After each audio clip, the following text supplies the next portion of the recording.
बिहार दिवस आयोजन के 24 घंटे भी नहीं बीते थे कि तेलंगाना में बिहार के 11 मजदूर एक हादसे में मारे गए। यह अपनी तरह की पहली घटना तो नहीं है, पर क्या यह आखिरी होगी? 3 दिन पहले 22 मार्च को बिहार के गौरवशाली अतीत को याद करते हुए और वर्तमान को समृद्धशाली बनाने की प्रतिज्ञा के साथ धूमधाम से बिहार दिवस मनाया गया। लेकिन इस धूम धड़ाके के 24 घंटे भी नहीं बीते थे कि बिहार से सैकड़ों किलोमीटर दूर तेलंगाना हैदराबाद में कबाड़ के एक गोदाम में आग लगने की एक घटना में बिहार के सारण और कटिहार जिले के 11 मजदूरों की मौत हो गई। ये मजदूर गोदाम में काम करते थे और गोदाम के ऊपर बने कमरे में रहते थे। इसी दिन देर रात उत्तर प्रदेश के गाजियाबाद के विजयनगर इलाके में नाला खुदाई के दौरान एक स्कूल की दीवार गिरने से 3 मजदूर काल के गाल में समा गए। ये सभी अररिया जिले के जोकीहाट के रहने वाले थे। इन मजदूरों में कोई घर बनाने के लिए पैसे जुटाने की तमन्ना के साथ तो कोई बहन के हाथ पीले करने के लिए पैसे कमाने के लिए परदेस गया था।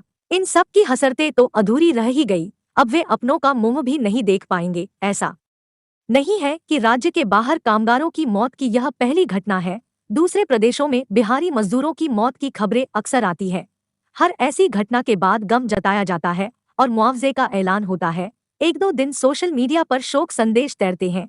धीरे धीरे इन मजदूरों की मौत की असली वजह बेरोजगारी और पलायन को भुला दिया जाता है। कुछ दिनों बाद फिर ऐसी ही घटना होती है और फिर शोक और मुआवजे का सिलसिला शुरू हो जाता है। आखिर बिहार के कामगार रोजी रोटी की खातिर परदेश में कब तक मरते रहेंगे?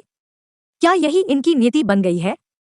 लंबी है मामलों की फहरिस्त। इससे पहले बीते फरवरी माह में महाराष्ट्र के पुणे में एक निर्माणाधीन मॉल में लोहे की जाली गिरने से कटिहार जिले के 5 मजदूरों की जान चली गई। इस घटना पर प्रधानमंत्री नरेंद्र मोदी ने भी दुख जताया था। पुणे में ही जून 2019 में हुई एक अन्य घटना में बिहार के 15 मजदूरों की मौत हो गई थी। पिछले साल अक्टूबर में जम्मू कश्मीर में आतंकवादियों ने बिहार के मजदूरों को मौत के घाट उतार दिया था।